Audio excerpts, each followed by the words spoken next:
Autoplus a organisé un match un peu spécial aujourd'hui. Au programme, une session circuit avec 5 petites bombes de plus de 200 chevaux, l'Audi S1, la Renault Clio RS Trophy, la Peugeot 208 GTI, l'Opel Corsa OPC et la Mini John Cooper Works.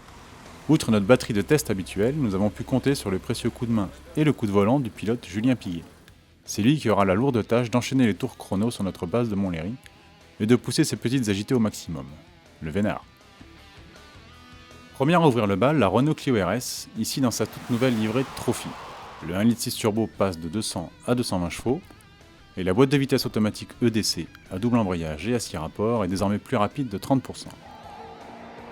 Enfin, entre le châssis abaissé et la direction recalibrée, cette RS vitaminée offre davantage de sensations que la version classique. Autre française, la 208 GTI. Depuis son récent restylage, elle est passée de 200 à 208 chevaux. Différentiel à glissement limité, assiette rabaissée de 10 mm, voies élargies et freinage renforcé signé Brembo transfigurent cette version by Peugeot Sport. Et si la peinture Biton ne fait pas l'unanimité, difficile après quelques tours de ne pas être séduit.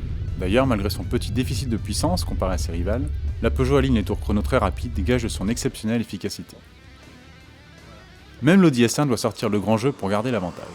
Pourtant, sur le papier, l'Allemande partait favorite. Sa puissance et son couple généreux de 370 Nm disponible dès 1600 tours minutes n'ont aucun mal à passer sur le parcours bosselé et sinueux de Montlhéry, grâce à la transmission Quattro.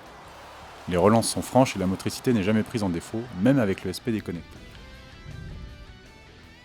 L'exercice est plus compliqué pour la nouvelle Mini John Cooper Works. Les tours de piste mettent à mal la Mini la plus puissante jamais produite. Elle se révèle un peu trop souple et pas assez incisive. Des qualités qui lui autorisent un bon niveau de confort au quotidien mais qui la pénalisent en conduite intensive. En revanche, difficile de ne pas craquer pour sa plastique et surtout pour la sonorité de son 2 litres turbo.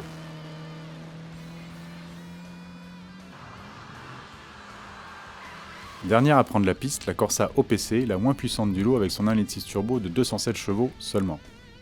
C'est aussi la moins sportive de nos 5 bombinettes, pourtant ici l'Allemande est dotée du pack Performance facturé 2000 € et qui comprend notamment un différentiel autobloquant afin d'améliorer la motricité.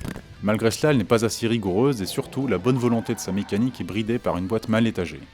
Dommage car à moins de 26 000 €, l'OPC était la plus abordable.